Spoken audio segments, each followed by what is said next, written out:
Hey everybody, Dale Raper here with the Bull Mountain Podcast, brought to you by Happy Hollow Outdoors. Today we got a upstanding gentleman sitting here. His name is Lowell Umfress. Lowell was my high school English teacher, so from here on out I'm going to refer to him as Mr. Umfress. I'm going to ask about a few stories that you've told me through the years here and there. They'll pop to my head, so tell us a little bit about yourself, when you was born, your mother and your daddy. And all right, I was born on Hurricane Creek. I wasn't one of these people that was born in the hospital, Dale. I was born at home, and that was pretty common back in those days. Right. 1949, and I was born at home. I have one brother and one sister. My sister lives in Florence, and my brother lives in Leeds, Alabama. And my daddy had 9 brothers and sisters. He had 6 brothers and 3 sisters. And pretty big family. Yes, sir, it was. I was playing for Christmas on my grandma's birthday, December the 22nd. We'd all get together, and I would be playing with my cousins. That was probably second and third cousins. Right. And because my first cousin was already 40 years old, So my mother, she had. She had 3 sisters and a brother, and my mother was a school teacher. One of my mother's sisters was a school teacher, and my sister was a school teacher in Lauderdale. I didn't know that. In Lauderdale County, and so I come from a long line of them. I had a great aunt, Dale. She lived in Florida, and she taught English for 60 years. 60 years. Not in 2 different colleges. Taught 30 years in one college, and then moved to another college in Florida and taught for 30 more. That's got to be some kind of record, you'd think. She died at like 96 years old, and she was at 90 years old. She was still writing for the Atlanta newspaper, Atlanta Constitution or something over there. Yeah. And and when she was teaching English in college, she would take these college students, on tours to England and France. And of course, she would, her main hero was William Shakespeare. Yeah. Being an English teacher. Right. And when we'd get together on my mother's side of the family for Christmas, she found out I was an English teacher. And of course, I was real young, in my early 20s, and my late 20s, and she would drill me just like a drill sergeant. She'd say, Lowell, are you still teaching the subjunctive mood? And I'd say, yes, ma'am. She said, have you read any of the Master as of lately? And I said, yes, ma'am. She meant William Shakespeare. Yeah. And so I came from a long line of teachers, and but I grew up on a small farm down there on Hurricane Creek, about 3 miles west of Vienna. And my daddy was a bus driver. And my daddy was in World War II, and my mother's daddy was in World War I. Mm. My daddy got injured in World War II in North Africa fighting the Germans. And so he had some sort of disability. He had about 30% disability because of his legs. But he was a bus driver for Vienna School, and we farmed there. And I had corn, cotton, and we had animals of all kinds, cows and horses and right. Hogs and goats and guineas and chickens and turkeys. Anything and everything. And sheep. We didn't have any sheep, but we had geese. And my mother, I can remember when I was 3 or 4 years old, 5 or 5, she would put a goose's neck under her arm, and I was supposed to hold that head back here. And she picked the breast feathers off of it. And for what reason? Make feather pillows. Oh. Yeah, because the chest feathers on a goose is what you call goose down. Right. And you've probably got some in a store down there, maybe. We do. And that's where the goose down comes from, off their chest. It's a little bit soft feathers, and she would make feather pillows. And of course, back in those days, times were hard, but my life changed. I had well water, and eventually Daddy run a water hose or water pipe from a spring up in the holler behind the house, and then we got an indoor bathroom later. And then you was uptown then. Yeah, and I didn't have to draw water out of that well. Yeah. And my brother, he did the milking, and I got the wood in for the wood cook stove. But eventually, we got an electric stove. Things changed, over the years, and of course, we didn't have much money, but we had plenty of food. Right. Because we grew everything. Yeah. And I remember my mother, if she had enough eggs to do or the week or whatever, when the chickens were laying eggs, we had a little small chicken house up there, and she would let us have, on Thursday, the peddler ran by the house, and it was from one of these grocery stores here in Red Bay. Yeah. And so she would let us trade eggs, and we would trade them for penny candy. Those little, you was doing real good then. Yeah, those little chiclets or something. I can't remember, some kind of penny candy we trade them for. And but there's a lot of hard work growing up there. But later on, later on, I got, when we'd get time off, my daddy would carry us hunting or fishing or something. My daddy was a quail hunter, and so back during these times in the late 50s and early 60s, people didn't care if you quail hunted on their farm. Right. You didn't have to tell them. You just pulled up and hunted. Just go. You just go hunting, and they never wondered who you were or what you was doing, And but he was a quail hunter. And my daddy had a brother that lived in Oklahoma, and he raised bird dogs, quail dogs, and so out there a lot of flat farmland, and so he was a quail hunter, and so that times was hard, but it was fun times, and of course I've always loved the woods, and I can remember my first camping trip, overnight trip by myself. I was about 8 years old. How far did you go from home? Well, I went, I guess, half a mile. Daddy let me have the old tractor. Yeah. And a flatbed trailer. And so I drove it as far as you could drive it over in a field of, I guess, probably half a mile. And I had a can of store-bought beef stew. And that was a treat, Oh, yeah. And so built up a fire, and so drinking their spring water, and heated that can of beef stew. And I slept on the old trailer. Of course, I could hear the hoot owls and all the varmints during the night. Yeah. But I stayed till morning, and that was my first camping trip by myself at about 8 years old, I think it was. Yeah. And of course, later on, I went to college at Northwest Junior College for 2 years, and then I went to UNA up there. What's UNA? When I went, it was called Florence State Teachers College or something. Right. And I went up there for a year and a half or so, and then I wasn't studying very much, and so my grades weren't up to par. But so Uncle Sam called me up about the same time, and I had to go visit with him for a while. Yeah.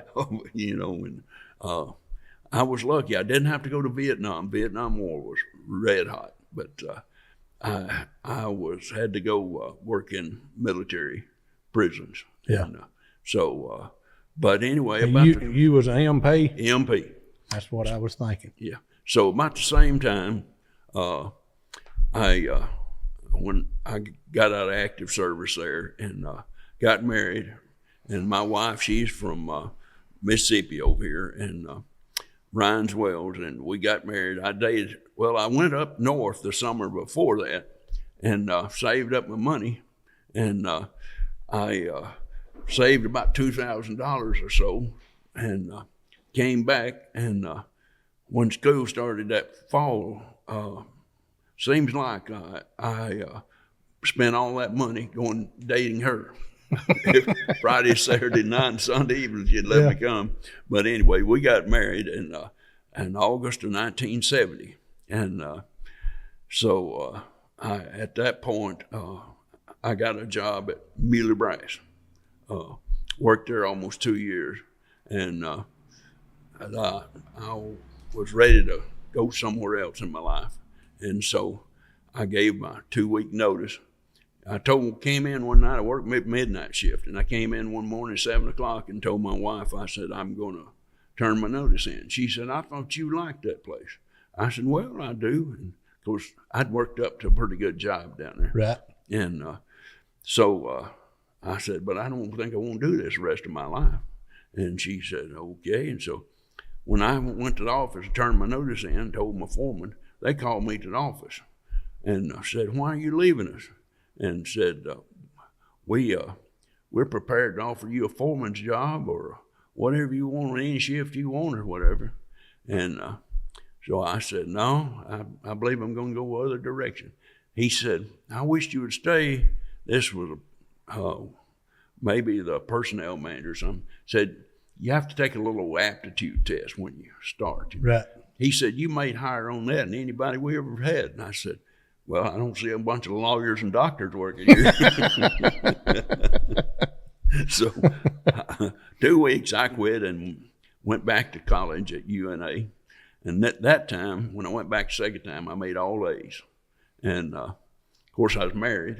And I always credit 3 things that helped me in my life. What is that? 3 things. And that's Uncle Sam, Marianne, and Jesus Christ. That's right. Yeah. And if I take either one of those out of the equation, then I wouldn't be the person I am today. Right. Because my wife was patient with me, and and then Uncle Sam gave me a lot of good training and direction, and Jesus Christ saved my soul and started me on a different direction. Right. And so I will always tell people those 3 things. And so I didn't, from the time I was saved, and I was about 24 years old, I guess, Dale. And from that point on, I started, I became a different person. Right. Totally different. And I don't even want to go into my past, but I was a different person altogether. And I had a different outlook on life. And so I got a job at Vina, in Vina School after I graduated. Yeah. And then I went back in the summer, whatever, at 9 classes and got my master's degree in 1977. And so that's about my early years. And then I enjoyed teaching school at Vina, but I was getting older. I was one of those teachers that tried to make learning fun. Oh, you did. But I remember 2 English teachers that impacted my life. One was a Mrs. Wheeler. She taught at Red Bay School here. And then the other one was when I went to UNA, there was a man up there, a professor. His name was Dr. Thompson. And he had a big burly voice. It just roared. And when he would read Shakespeare or Milton or Chaucer or whatever, that voice would just project out in the room. And so I learned that, my voice. But my voice is the first thing I had to learn to change when I got married. So, because it's so loud, Yeah. My mama used to tell me, she'd say, when I was real little, she'd say, Lowell, go out there in the front yard by the road and holler and tell your daddy that dinner's ready. Because he'd be over in a far field plowing cotton or something. And I reckon I was the loudest one of the bunch. So he could hear me above the tractor. Yeah. And I was 600-700 yards away, And, you was loud doing that. Yeah. And but I had to learn to tone my voice down in my early years of marriage, because I was embarrassing her too much, Yeah. But and then I got married and got my degree and started school. Started teaching at Vina, and so Mr. Hobby West he was the one that hired me. And he was a good teacher, but you know, as a young teacher, I had a lot of things to learn. Yeah. In college, they don't teach you how to be a teacher. They teach you psychology and they teach you just history and junk that doesn't apply to real teaching. Real life teaching. And so I think one of the things that I think in the educational system ought to do is when an older teacher like myself, when I retire, or when I was getting ready to retire, they ought to hire a older teacher, and pair them with young teachers, right, as a mentor to guide them and tell them.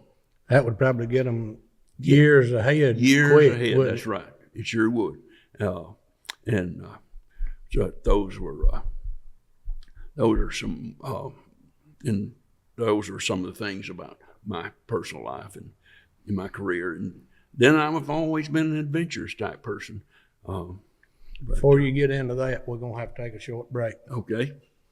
We'll be back just shortly, folks.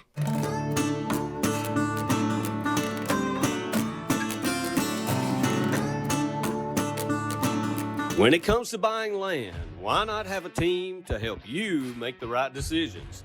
Tyler and Dale Jeffries can be that team. After all, they've been a team since the beginning. With Tyler growing up playing football for his dad as his coach, they've become Team Jeffries. Now they're ready to make the next big play and a touchdown for you. Whether you're looking to buy, sell, lease, or even auction land, let Team Jeffries take you to the end zone and make your dreams a reality. Serving all of Alabama and Tennessee. Visit nationalland.com.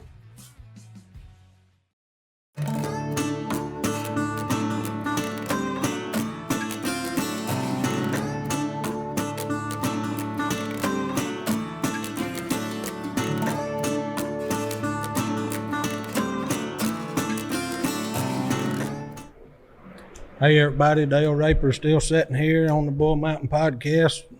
Mr. Umfress is still here as well. Before the break, you'd started to get in on being an adventurist, but you'd mentioned Mary Ann. Tell us a little bit more about her, when your children was born and stuff like that, if you don't care. Your grandchildren. Well, my wife and I married, like I said, in 1970. And we had our first child at 1975. And her name is Beth Hill. And she lives in Huntsville, Alabama. And then we had our second child, Brandy Schubert. She married Rodney Schubert. Yep. And they live in Muscle Shoals. And Brandy and Beth, both our daughters, work for TVA. Brandy, lives in Muscle Shoals, she works over at Power Service Shop. Some kind of computer whiz, I don't know what to do, you know, Dale. I'm of the old school, so I don't know. But then Beth, our oldest daughter, she works for TVA from home. And she's in she's a cyber analyst or whatever, trying to keep the hackers out of the system. Right. And they have 2 children apiece. Beth has 2 girls, and this might tell my age, but Brady is first year in college at Wallace State. She's making some kind of technology just where you do radiology or something. I don't know, sonograms or whatever, X-rays or something. I don't know. But Sadie, the oldest one, she's going to University of Alabama in Huntsville, and she's in her 3rd year. This will finish her 3rd year, and she is going into cybersecurity too. Oh, really? Yeah. Going to follow in her mama's footsteps. Yeah. She already is working for a company called Northrop Grumman. It's a missile company, and so.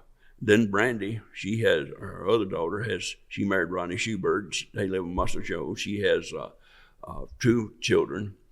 Sophie, their youngest one, she just graduated. She is graduating this year from Mushoes High School, and she doesn't know what she wants to do. She got scholarships everywhere, but I don't think she's ready to leave her mama, Yeah. But she's going to go to UNA. She got a full ride scholarship Right. at UNA, and she had scholarships from Alabama and everywhere, Mississippi State, but she looked at engineering a while, so I don't know what she want to do. But Brandy's other child, Griffin, he is the second year at UNA, and he's majoring in cybersecurity too. And so good grandson, and I enjoyed my grandson. I had two daughters, and I didn't, Right. and so I didn't have a son, but I enjoyed my grandson, and so we got to fish together, and we did a lot of bass fishing together, and hunting and all that. So I let him pull the trigger on his first deer at 4 years old. Oh, that was a memory, wasn't it? Yeah, it's a memory. And I had a 22-250 heavy barrel. Do you know what I'm talking about? Oh, yeah. Yeah, and it's a Remington 700 heavy barrel. And I said he was just real little, and I said, I'm going to put the crosshairs on it, and you pull the trigger. That deer just fell, But he killed several deer after that. Came down to my house, when we lived down the country, and so he killed a lot of deer. In fact, all the grandchildren killed deer, Yeah. And out of the killed them out of the living room and off the porch. There's plenty there. Ain't Plenty there, and that Sophie just graduated from high school now. She was down. They were all down at the grandkids down there one day, and she said, "Papa said, you let all of them kill one for me. When am I going to get to kill a deer?" And I said, "Well, come on upstairs. we got a big bonus room above the garage." Yeah. I raised the window and I said, all the grandkids all here, and I said, "Well, you just put these crosshairs and look in the scope, and there's going to be some cross wires in there. And you just put that," and there were several down there in that field grazing, but it's right before dark. Yeah. And I said, "And you just pull that trigger, and that's all it is to it."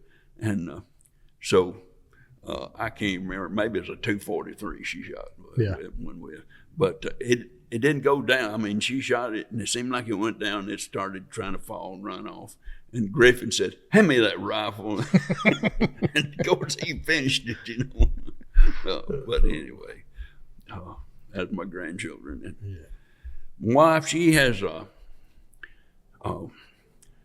she and I both, we're well in our 70s, in middle 70s. And I guess the girls stayed home with her all the years when I was doing all these adventurous things, and staying gone a week at a time. And but she was always real supportive. I never heard her say anything, "I don't want you to do this or do that." And and she went with me a couple of times.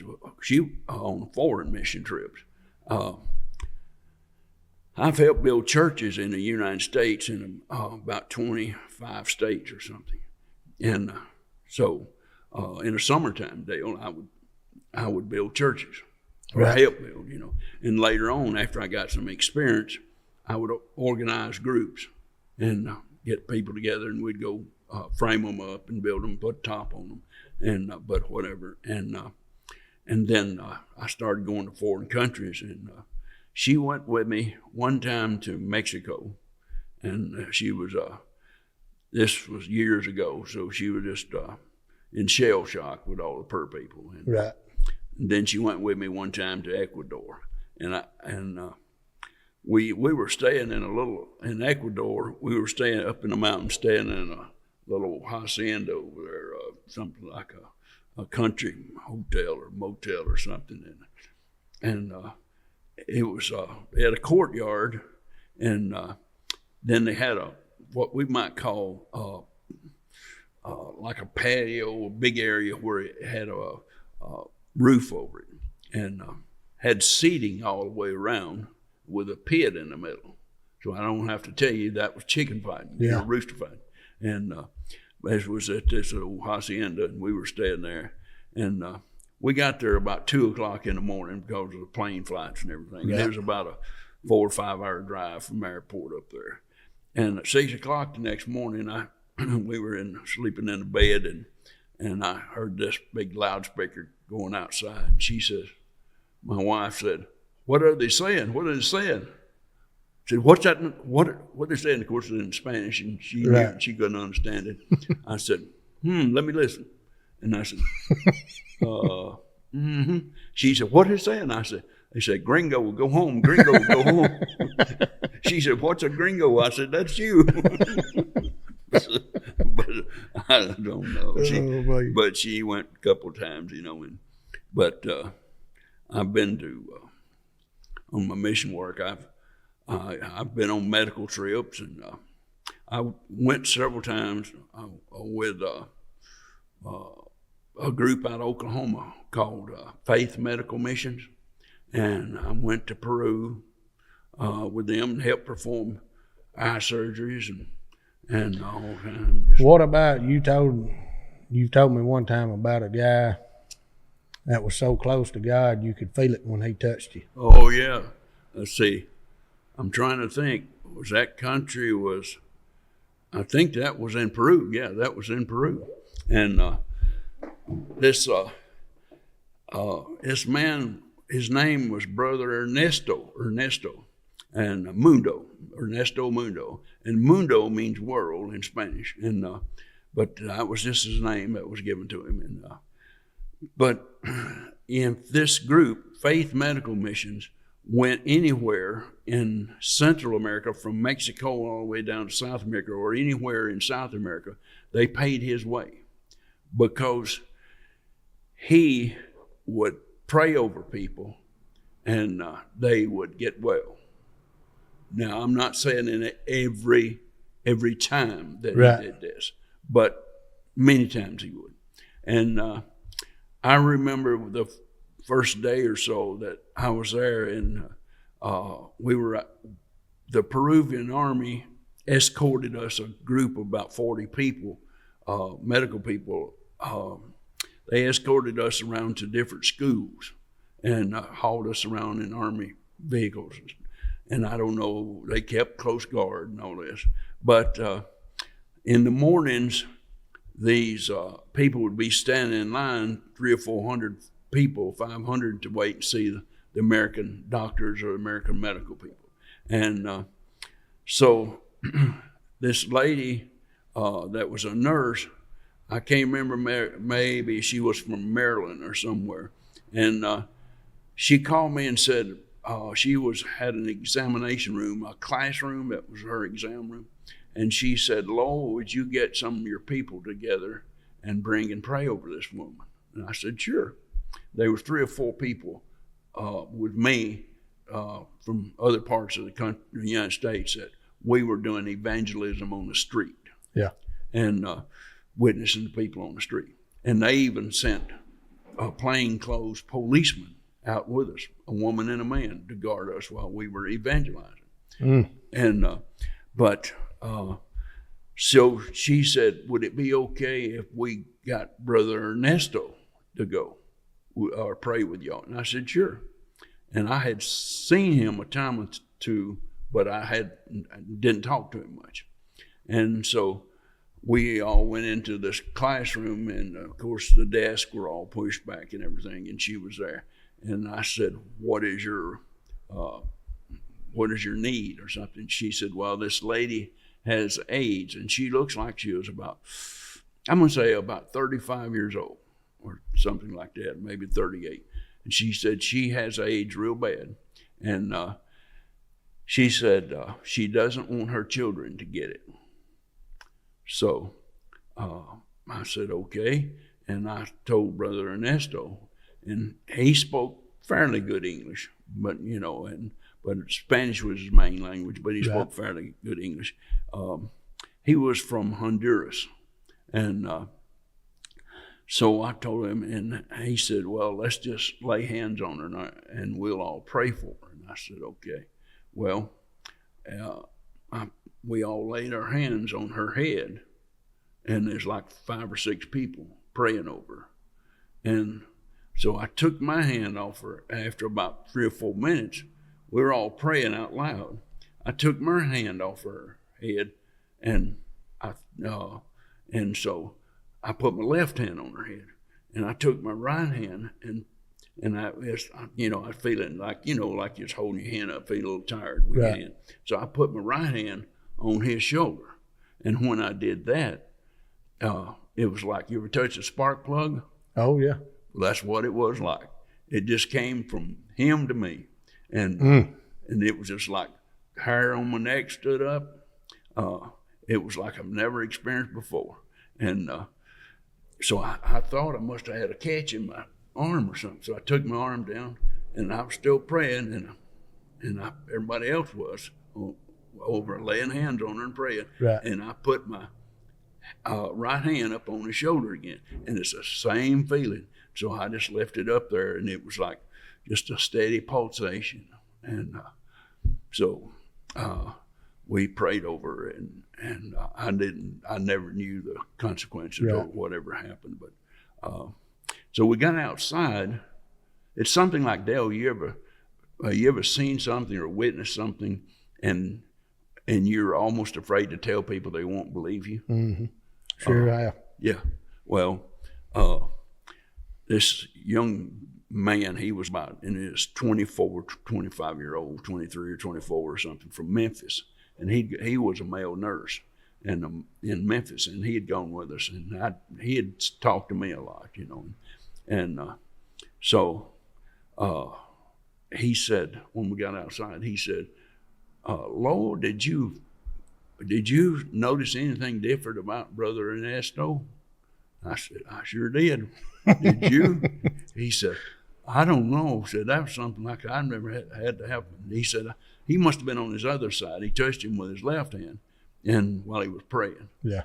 And it was just like unreal, It was like something. It's like seeing a polar bear walk down the street, Red Bay. Everybody say you'd be laughing, Yeah. Or you lying, but what you saw. Yeah. It's like me seeing a Black Panther one time on Highway 19 over at the county line, and I was afraid to tell people, but my wife and daughter was in there. Brandy, she was about the 9th grade. We'd been to Brilliant to a basketball game. She was playing basketball, and we came up. I was on 19. I had this, you get in this zone driving about 10 o'clock at night, trying to get back home, Yeah. With a little was you speeding? I guess I was, I'm sure I wasn't doing the speed limit, But anyway, I was kind of zoned in like this, and wife sitting in the front seat was in a little Chevy Astro van, and there it was, and I'm sitting on the side of the road on Highway 19. We coming toward Vina, and it was on the left side of the road. And if you'd asked me did I see a panther, or we call them black cats or black panthers or whatever, Right. and I said, well, I might have, but I'm not sure. So my wife is from Tombigbee River Bottom over there. That's where she grew up. Right. In fact, the waterway got her farm, Yeah. And but anyway, I said, what was that? She said, that's one of those things that scream. I pulled up in the little old driveway there, went out in the woods, backed up and turned and went back up there, and just like 100 yards back up to where it was. And it was in the middle of the road. And it probably had come from where old Junior Barrett lived over there. Yeah. Because he had some calves that had been killed, and half-eaten or whatever. Right. And it was in the middle of the road, and what I remember about it, it was its belly was not far from it was like full, Right. and long black tail, and it was cold, shiny black all over, and its eyes were green. And it stood there, and it didn't move out of the road. When I pulled up close to it, my wife said, don't get out, don't get out, don't get out. So I wasn't going to get out, I wasn't going to get it at all. But, and just when I it was like 15, 20 seconds that it stood there, and I was stopped, and we were looking at it, and then it just casually walked across the road. And it, you know where the county line is there, 19. Right. After you go down the little dip, and then there's a curve to the left. Yes, sir. Okay. Well, it's right there in that curve where we saw it. It was used to be an old big tree right there, and I think it died and failed. Yeah. But That's right there at Junior's place, pretty close. And we're gonna have to take another break here. Okay. Folks, we'll be back just shortly.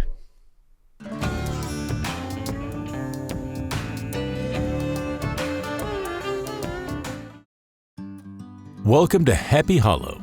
Here you can find a wide variety of products, including home decor, apparel, western wear, pet supplies, baby clothes, boots, gifts, and of course, our year-round Christmas selection. As you make your way to the back, you'll be greeted with our outdoors section, which includes hunting, fishing, camping, guns, and ammo, as well as our gunsmith shop. Oh, and take a moment to sit and warm up next to our fireplace. Take the elevator or the stairs up to our second floor, where you will find our sports section, which includes a wide variety of golf supplies, baseball, softball, football, disc golf, and many other sports products, even pickleball. No matter what you're looking for, there is always something to find at Happy Hollow Outdoors, located at 985 9th Street West, Red Bay, Alabama.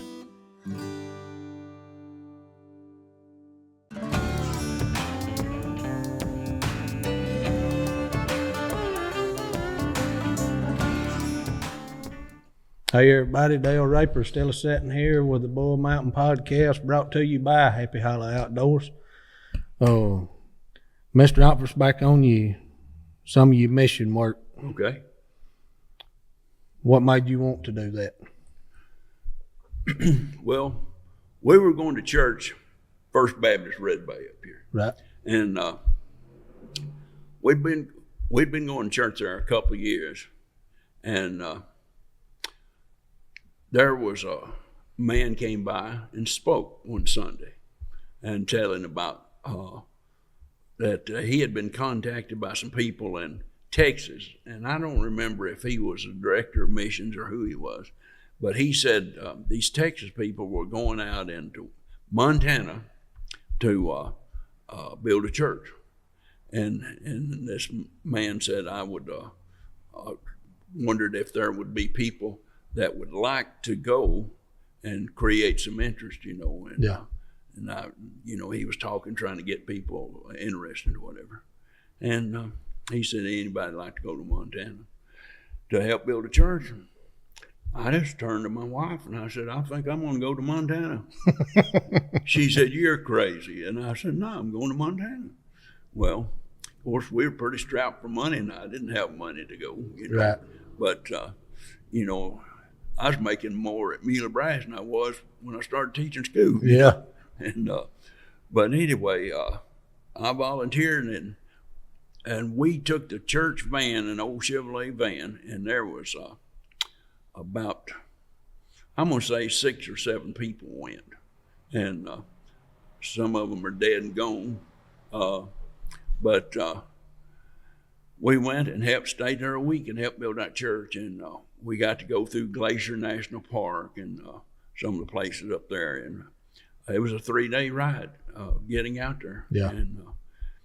And I, while we was there, this crew from Texas, we got to on about Wednesday, we'd ready to put the shingles on the roof, and the church was high off the ground on one end, and it was pretty much ground level on the other end because it was sloping, the ground was sloping away. Right.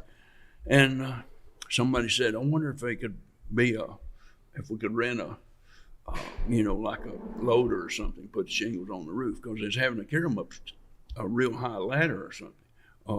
We was trying to figure out some other way. Yeah. And I asked the pastor of this little church, I said, do you know of anywhere where we might rent a loader or borrow one to put these shingles on the roof? He said, no. I said, do you know any farmers around here, these ranchers that might have a tractor with a high lift loader? He said, no. I said, well, let's go see if we can borrow one. So we just go riding. We got in the pastor's pickup and just go riding out through the country. And about 2 or 3 miles from the church, we saw a farmer or a rancher. He was a rancher, raised alfalfa hay for a living. Yeah. And he was out under the trees there, and I don't know, he was working on some piece of equipment. And so I said, pull in here. He said, I don't know these folks. And I said, I don't either. You didn't either, but you can pull in and ask them. No, we're just going to see, And out there, Dale, they have not like front end loaders we have here on tractors here, but they have front end loaders that brake really high, go up and brake, that'll stack hay real high. And so I pulled up there, and there was an old Alice Chandler's, I believe, and another tractor of some kind. I can't remember, maybe it was an International or whatever.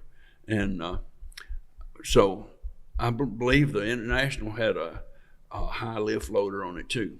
So I pulled up there and talked to him, and I just said, my name's Lowell Umfress, and I'm from Alabama and helping build this church in town up here, and we need to put the shingles on the roof. I wonder if we could borrow your loader, borrow your tractor with that loader. He said, I'll be glad to loan it to you. He said, you want me to drive it into town where y'all building that church? I said, no. I said, I've been driving a tractor since I was 4 years old. And he said, okay. And I said, well, just bring it back when we get finished. And he said, okay. He said, I'll tell you what, said, I'll just come up there tomorrow and see how you doing. I said, okay. Well, I drove it into town, and the preacher followed me, the pastor followed me in his pickup. We got up there, and sure enough, and we had maybe 20 guys on the roof, Yeah. And that was on a Wednesday. And on Thursday afternoon, we were just about finished with putting the shingles on the roof, and I think we were through. And so I had the tractor there, and I was ready to carry it back to him. And the farmer pulled up. And for the life of me, Dale, I can't remember his name now, but it was really made an impact on me. But I wish I could think of his name. But anyway, he pulled up, and I got started talking to him, and some more people did. And the pastor had a long conversation with him. And he was originally from Texas, had moved up there and to grow alfalfa hay. And he sold it over the mountains where it was dry and they couldn't raise hay very well. Yeah. But to ranchers over there. But make a long story short, Dale, that was in 1981, and in 1983. In 1983, there was a few of us went out to, maybe about 10, 12 people, went out to Idaho, in the northern part of Idaho, up above Cottonwood, Idaho, and there was a group of volunteers they had kind of framed up a little church and got the outside on it, it still had the floor joist, didn't have any thing on the inside, didn't have plumbing or wiring, and so we went up there and finished that. And so when we left there on a Friday afternoon, Cottonwood, Idaho, and these people that was with me never had been to Glacier National Park, so they wanted to see that.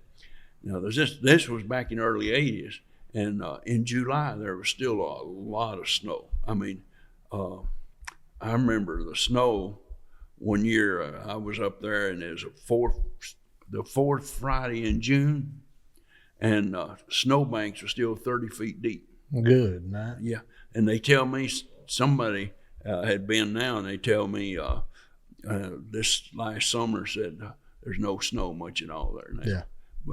What do you call it? Global warming or something? Right. I don't know. I call it God's plan. Yeah, whatever. That's what I call it. Yeah, and maybe he's shifting this just a little bit, But anyway, we went up there and went through the Glacier National Park, and I said, I'd like to go back and visit the church and see what it looks like. And I said, we can get back down there on Sunday morning. So we did. We were staying in a motel in northern Montana, and we went back down to Polson, Montana. Got there on Sunday morning, just about 15 to 11. And so we all got out, and the church had been painted, and the grass was green, and a flag on the driveway, and it looked real pretty, and I was real proud, And but walked in the door, and I got a real surprise. That I remember the man's name now. His name was Don D-O-N Peel, P-E-E-L. Don Peel. Don Peel. That was a farmer's name, and so anyway, he was behind the pulpit. Really? That's right. You never heard me tell that story? Never heard that one. Yep, he was behind the pulpit. And their original pastor had left and went on up into Canada to start more churches.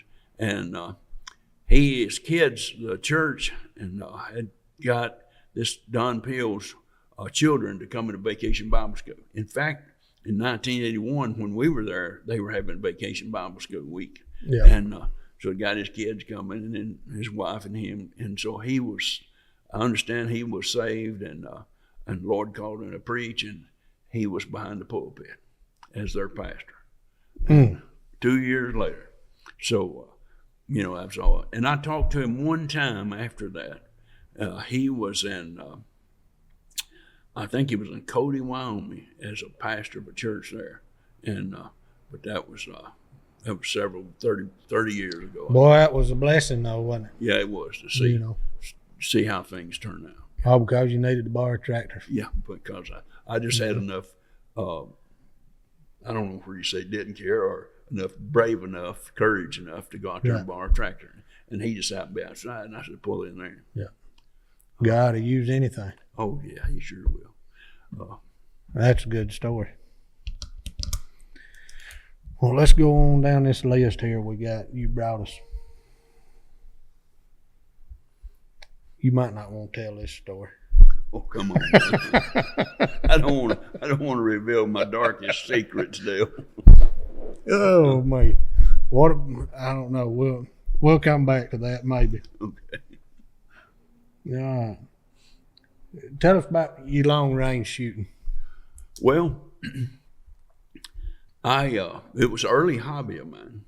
It was after I got married, and in fact, my first rifle that I bought, I was still in college over at UNA. Mary and I were married, and I went down to Kmart, and they were selling these cheap rifles.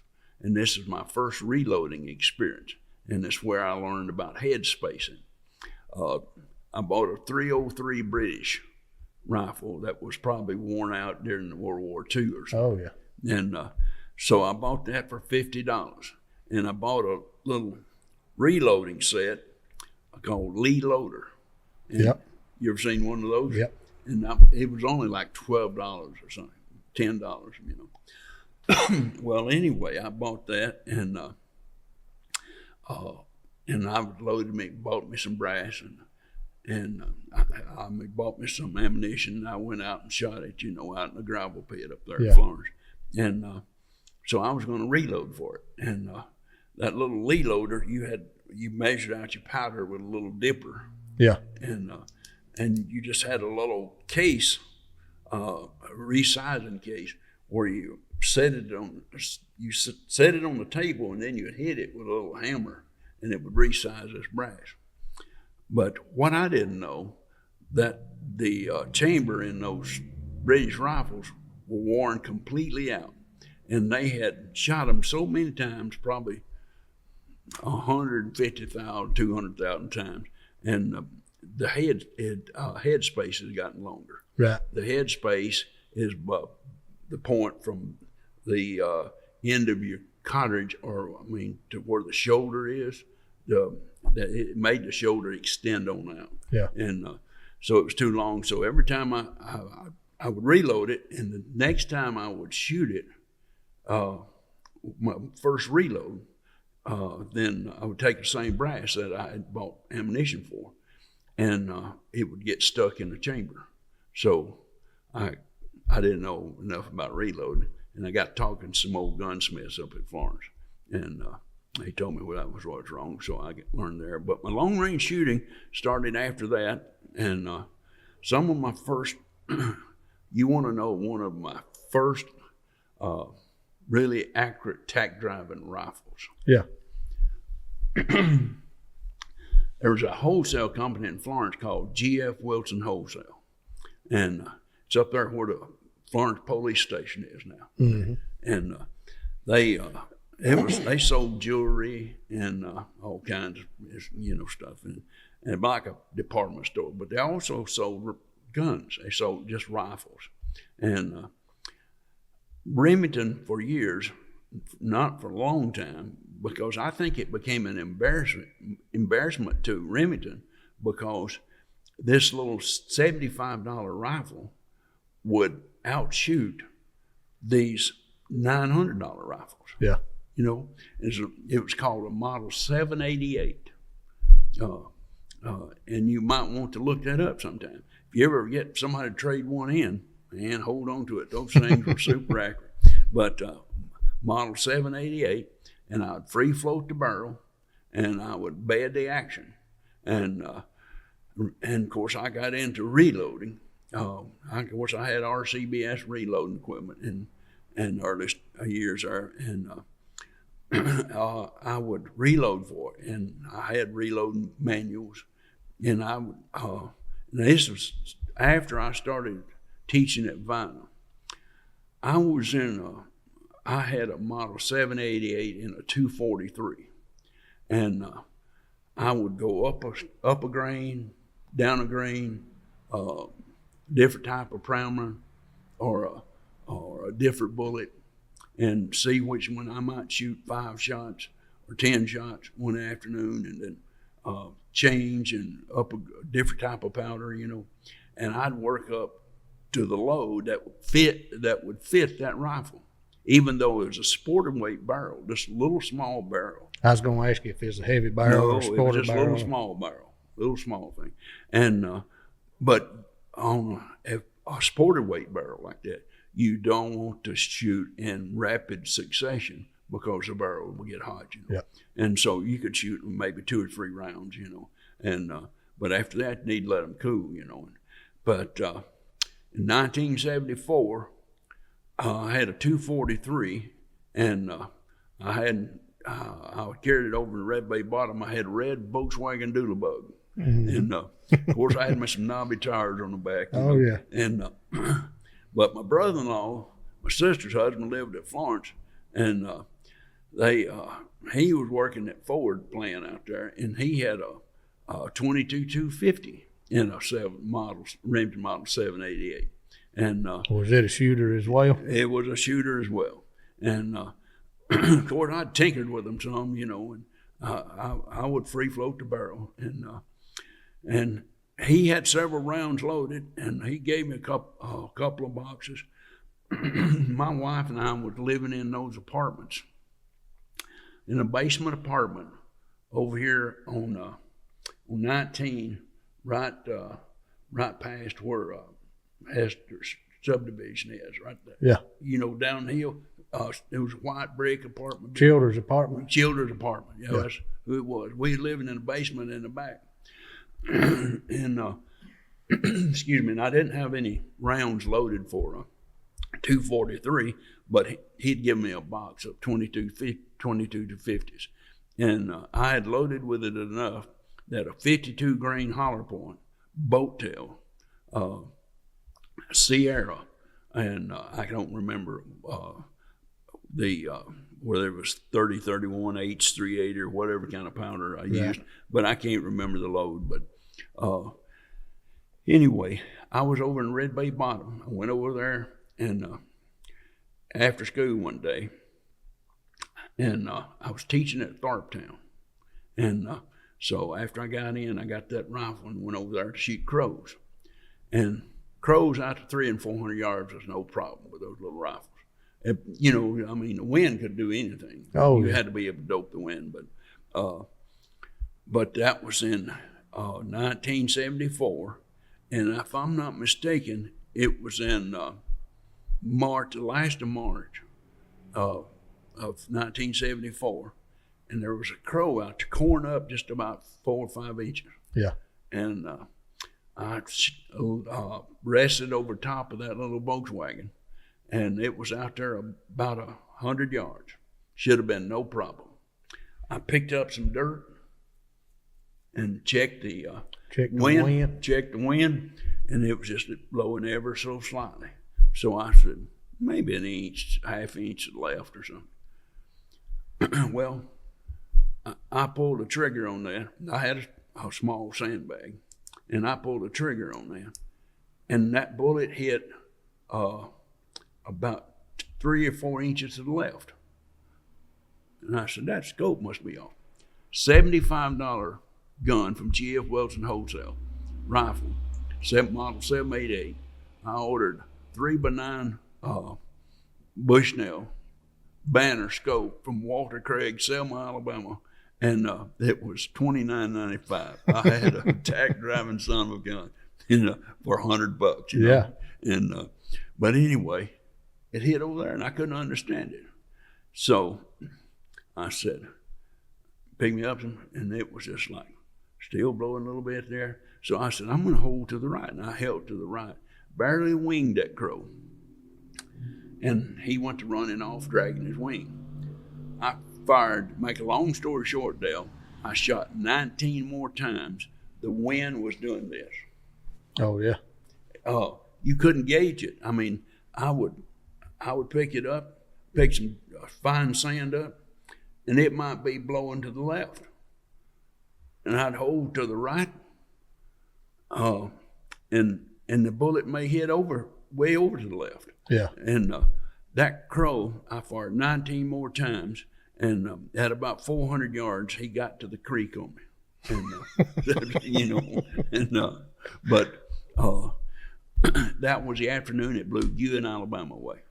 I don't know, you heard stories. I've heard stories. Yeah, it was before my time, a few years, but I got back to the apartment in Marianne. Somebody had called her and said, back then there was no cell phones, right.